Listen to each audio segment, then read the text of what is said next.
ଏମିତି ପୁରା ଭକ୍ତି ବଜାଇ କେବେ ବି କରିବୁ ତୁମ ଜାଣିନୁ ତବି ଆଉ କିଛି ନୁହ କହିଲେ ଆଜି ଯିଏ ମୋ ସାମ୍ନାରେ ଠିଆ ହେଇଛି ସେ ନୂଆ ଜନ୍ମ ପାଇଥିବା ମୋ ନାଇଁ ରାଧା। ହଁ ରାଧା ରାମର ଭଲ ପାଇବା ତତେ ଆଜି ନୂଆ ଜୀବନ ଦେଇଛି। ବାବା ବୀର ବଜରଙ୍ଗଙ୍କ ଆଶୀର୍ବାଦ ତତେ ଆଜି ନୂଆ ଜୀବନ ଦେଇଛି। ତୁ ସେ ପଛ କଥା ସବୁ ଭୁଲି ଯା ରାଧା, ଭୁଲି ଯା ତୁ।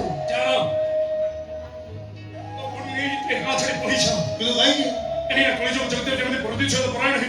ସେ ଯେକୌଣସି ମୁହୂର୍ତ୍ତରେ ଏଠି ଆସି ପହଞ୍ଚାଇ ପାରେ ମୋ ଭଳି ଜୀବନ ମାରି ଦେଇପାରେ। ହେଲେ କାହିଁକି କଳିଯୁଗ ଜଗଦେବ ସହିତ ରାଧାର କି ଶତ୍ରୁତା? ସେ କାହିଁକି ରାଧାକୁ ମାରିଦେବା ପାଇଁ ବସିଛି ଯେ? କଳିଯୁଗ ଜଗଦେବ ତା ଝିଅକୁ ପାଗଳ କରି ଭଲ ପାଏ। ସେ ତା ଝିଅ ପାଇଁ କିଛି ବି କରିଦେଇପାରେ। ତମେ ସବୁ କଣ କହୁଛ ମୁଁ କିଛି ବୁଝିପାରୁନି। କଳିଯୁଗର ଝିଅ ଆଲିଆ ରାମକୁ ଭଲ ପାଏ। ହେଲେ ରାମ ତ ରାଧାକୁ ଭଲ ପାଏ। ହଁ ବା କେବଳ ରାଧାକୁ ମୋଠୁ ଅଲଗା କରିବା ପାଇଁ ଆଲିଆ ଗୁଣ୍ଡା ଲଗାଇ ଆଜି ରାଧାର ଏ ଅବସ୍ଥା କରିଛି। ରାଧାକୁ ରାମ ଭଲ କରିବା ପାଇଁ ମୋ ଦାଦା ଖୁଣିକି ରାଧାକୁ ନେଇ ଗାଁ ଛାଡ଼ି ଚାଲିଯିବାକୁ ଧମକ ବି ଦେଇଥିଲା। ପ୍ରଭୁ ଏମିତି ସବୁ ମୁଁ ବୁଝିପାରୁନି କଣ କହିବେ। ମୋ ଦାଦା ସେମାନେ ଗାଁ ଛାଡ଼ି ଚାଲିଗଲେ ଯିଏ ଦୁନିଆ ଛାଡ଼ିଦେଲେ ସେମାନେ ମରେ କେବଳ ତମରି ପାଇଁ। ସେମାନେ ଇମାନଦାର ଥିଲେ ରାଜା ସାହେବଙ୍କୁ ସମ୍ମାନ ଦେଇ ଜୀବନ ଦେଇଦେଲେ।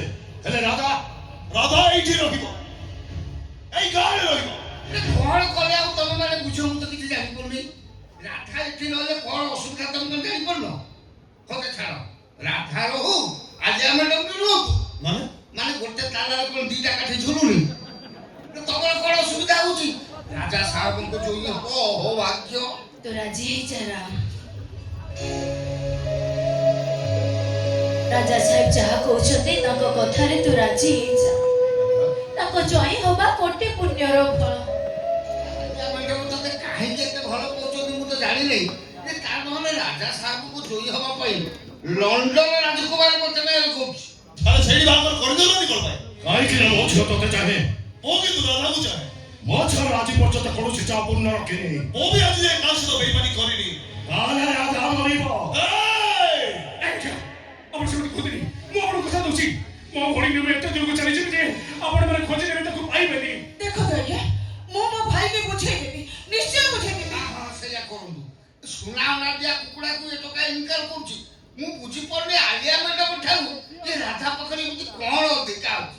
ମାନବିକତା ପବିତ୍ର ମନ ଆଉ ଗୋଟେ ସୁନ୍ଦର ହୃଦୟ ବାସ୍। ସେ ଭଗବାନ ଭକ୍କର ମତେ ଖାଲି ତାରିଖଟା କହ ଯୋଉ ତାରିଖରେ ତୋ ସହିତ ମୋ ଝିଅର ବାହାଘର ହବ। ମୁଁ କହୁଛି ସେ ତାରିଖ କ୍ୟାଲେଣ୍ଡରରେ ନାହିଁ। ମାନେ କଣ କହିବ? ମୋ ରାଧାର ହେଇ ସାରିଛି ବୁଝିପାରିଲେ? ନିଜକୁ କଣ୍ଟ୍ରୋଲରେ ରଖନ୍ତୁ ରାଜା ସାହେବ। ପକେଟରେ ପିସ୍ତଲ ରଖିଦେଲେ କେହି କେବେ ଗ୍ୟାଙ୍ଗଷ୍ଟର ହେଇଯାଏନି।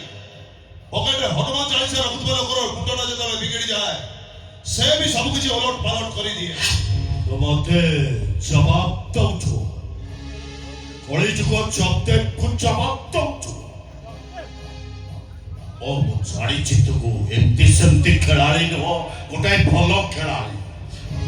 ଭଲ ବି ଖେଳୁଛୁ। ଗୋଟାଏ କଥା ଭୁଲି ଯାଇଛୁ। ତୁ ଯାହା ସାମ୍ନାରେ ଖେଳ ଖେଳିବାକୁ ବାହାରିଛୁ ସେ ଜମା ଭଲ ମଣିଷ ନୁହଁ। ତ ହାରିବାଟା ପାଇନା।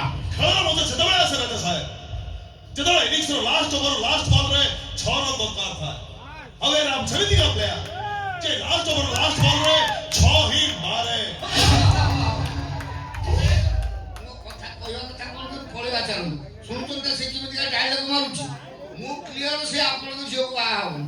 ବାହାଘର ହବ।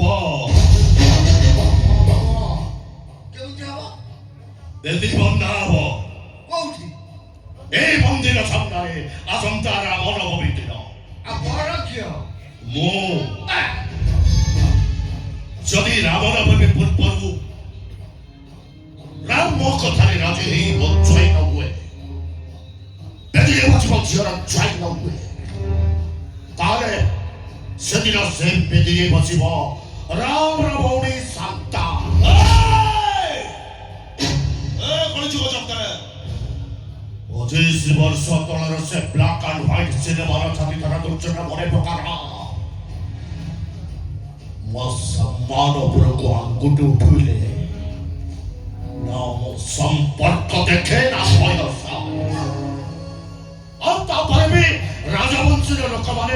କମ୍ ବୟସର ଝିଅକୁ ଭଲ ପାଇଥାନ୍ତି ସେ ନ କରିଥାନ୍ତି ଆଉ ସେମିତି ବି ତୋ ଭଉଣୀ କମ୍ ସୁନ୍ଦରୀ ନୁହଁ ଆସୁଛି ଡିସିସନଟା ତମର ବେଦି ଜାଣି ରହିଲା ସେଦିନ ସେ ବେଦିରେ ରାମ ବସିବ ନା ତମେ ଆସମତରୀ ନାଟକ ଯୋଉ ହାଇଟିକି ଗଲାଣି ମୁଁ ଆଉ ଏକ୍ସଟେମ୍ପର ଡାଇରେକ୍ଟ କହିବା ପାଇଁ ଚାହୁଁନି ତଥାପି ତ ଭଲ ପାଇଁ ପଦେ କହିଦେଇ ଯାଉଛି ସମୟ ମାତ୍ର 8 ଦିନ ଭଲ ଭାବରେ ଚିନ୍ତା କର ରାଜା ସାହେବଙ୍କର କୋଉ ଡିସିସନଟାକୁ ତୁ ଚୁଜ୍ କରିବୁ ଶଳା ନା ଜ୍ୱାଇଁ ଯୋଉ ଗୋଟାକ ହେଲେ ବି ଚଳିବ ଭାଇ ଜ୍ୱାଇଁ ହେଲେ ରାମ ହବ ମୋ ଭାଇଙ୍କର ଚଳାଚଳ ସମ୍ପତ୍ତିର ମାଲିକ ତାଙ୍କର ତା ଭଉଣୀ ହବ ମାଲିକାଣୀ ଏ କଥା ତମେ କହୁଛ ତାମାନେ ତମେ ତ ଭାଇ ଯାହା କହନ୍ତି ସେଇଆ କରନ୍ତି ଏରା ମୁଁ ନୁହଁ ଭାଇ ଗାଁର ଆଗପାଖ 5 ଖଣ୍ଡ ପ୍ରଗଣାର ଲୋକମାନେ ଜାଣନ୍ତି କେତେ ଦିନ ଚାଲିବ ଏ ଗୁଣ୍ଡାର କେତେ ଦିନ କଳିଯୁଗ ଯନ୍ତ୍ରରେ ଅତ୍ୟାଚାରକୁ ଲୋକମାନେ ସହୁଥିବେ ଏ ଦୁନିଆକୁ ନ୍ୟାୟ ଧର୍ମ ସବୁ ହଜିଗଲା ଆଜିର ଦିନରେ କ'ଣ ଆଇନ କାନୁନ ନୀତି ନିୟମର କିଛି ମାନେ ନାହିଁ ଯାହା ପାଖରେ ଟଙ୍କା ଅଛି ସେ ଆଇନକି କିଣିଛି ମୁଁ ଗ୍ୟାରେଣ୍ଟି ଦେଇ କହୁଛି ରାମ ନବମୀ ଦିନ ଲୋକ ନଗେଇ ମୋ ଭାଇ ଶାନ୍ତାକୁ ଉଠେଇ ନେବେ ମୋ ଭାଇ ବେଦି ଉପରେ ବସି ବାହା ହବ ପାଲିକିରେ ବସେଇ ଘରକୁ ନେଇଯିବ ଶହ ଶହ ହଜାର ହଜାର ଲୋକକୁ ସେ ଭୋଜି ଦେବେ ତାର କେହି କିଛି କରିପାରିବେନି କେହି କିଛି କରିପାରିବେନି ହଁ କିଏ ତାଙ୍କର କ'ଣ କରିବ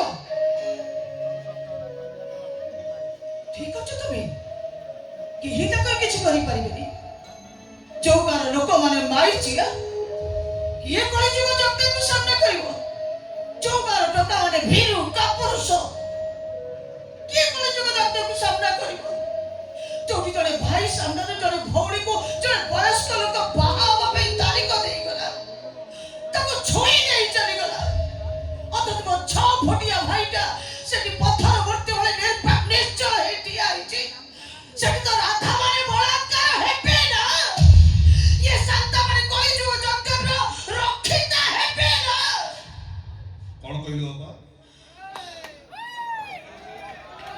କଣ କହିଲ ଆଉଥରେ କହିଲ ଏ ଗାଁ ଟଙ୍କା ସବୁ ମାଇଛେ ତୋରେ 6 କୋଟି ଟଙ୍କା ଭାଇଟା ମାଇଛେ ହଁ ଏ ରାମକୁ ମାଇଛିଆ ସଜେଇଛି କିଏ ନିରବଲି କଣ ପାଇଁ ସେଦିନ ରାଧାକୁ ବଳାତ୍କାର ହେଲା ବେଳେ ତୋରେ ରାମ ରାଧାକୁ ପଛ କରି ତା ଦେହରୁ ରକ୍ତ ଝରଉଥିଲା କାହା ପାଇଁ କହୁନୁ ଆରେ ନିରବ ରହିବୁ କଣ ପାଇଁ କହ କାହା ପାଇଁ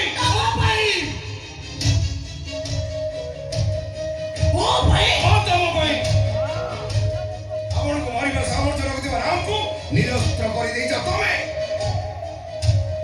ଛଡ଼େଇ ନେଇଯାଇଛ ରାମ ମହାଦୁର ସେ କୋଦଣ୍ଡ ଧନୁ ହଜାର ଦିନ ଧରି ଚାଲିଥିବା ମହାଭାରତ ଯୁଦ୍ଧକୁ ଗୋଟାଏ ଦିନରେ ସାରିପାରିବାର ଶକ୍ତି ରଖୁଥିବା ବେଲାସନକୁ ଗୋଟା ମୁଣ୍ଡ ସଜାଇ ନିରପଦ୍ରଷ୍ଟ ସଜାଇ ଦେଇଛ ତମେ या कोण मला शरीरକୁ ଛାଡ଼େ ପ୍ରତିଶତ ନିଆତିଶକୁ ପ୍ରତି ମୁହୂର୍ତ୍ତରେ ଛାଡ଼େ ଯୋଉ ନିରାଜି ବଜେଇ ପଦ ଗାଡ଼ି ତମ ଭାଇ ରାମ ଦଉଛି ତମେ ପଦଟା ଖୋଲିଦେବ ଦେଖିବ ତା ଛାତି ଗୋଟେ ବଜର ମାରିକ ଟାଟୁଟା ଅଟୋ ଆକ୍ଟିଭ ହେଇଯିବ ସେଦିନ କହିଥିଲି ଦିନ ଆସିବ ରାମକୁ ବନବାସ ପଠାଇ ଦେଲେ କ୍ଷତିକାର ହବନି ମରିବ ଦଶରଥ ସିଂହ ପାଦରେ ବେଢି ପକେଇଲେ ରାଜା ବଳିବେ ଶୃଗାଳ ମାନେ ମନେ ପକେଇଦିଅ ଶାନ୍ତ ବଜରଙ୍ଗ ବଳିକି ମନେ ପକେଇ ଦିଅ ଆରେ ସେ ବିଡ଼ା ଦେଲେ ସୂର୍ଯ୍ୟକୁ ପାଚିଲା ଫଳ ଭାବି କିଳି ଯାଇଥିଲେ ସେ କବି ସାତ ସମୁଦ୍ର ଡେଇ ଲଙ୍କାରେ ନିଆଁ ଲଗେଇଦେବନି ରାବଣ ମାରିବ ସୁନିଶ୍ଚିତ କରିଦେବ ବାପା ରାମର ଗାମୁଛା ତାକୁ ଫେରାଇ ଦିଅ ଭାବିଦିଅ ଶାନ୍ତ ରାମକୁ ତ ଗାମୁଛା ଫେରାଇ ଦିଅ ହେଇ ବାବା ଆମେ କାମକୁ ଖୋକେ ଶୀଘ୍ର ଯାଉ ରାମ ଯାହା କାନ୍ଧରେ ପଡ଼ିଲେ ରାମ ରାମ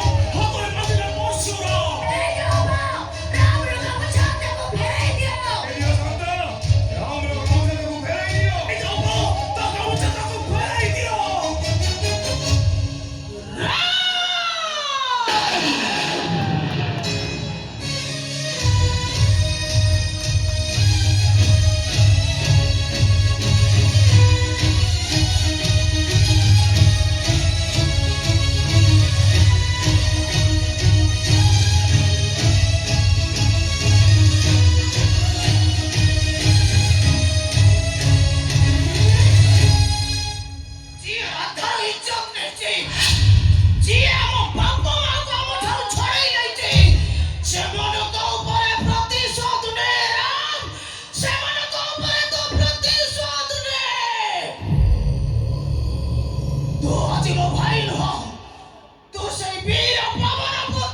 রাম রাম রাম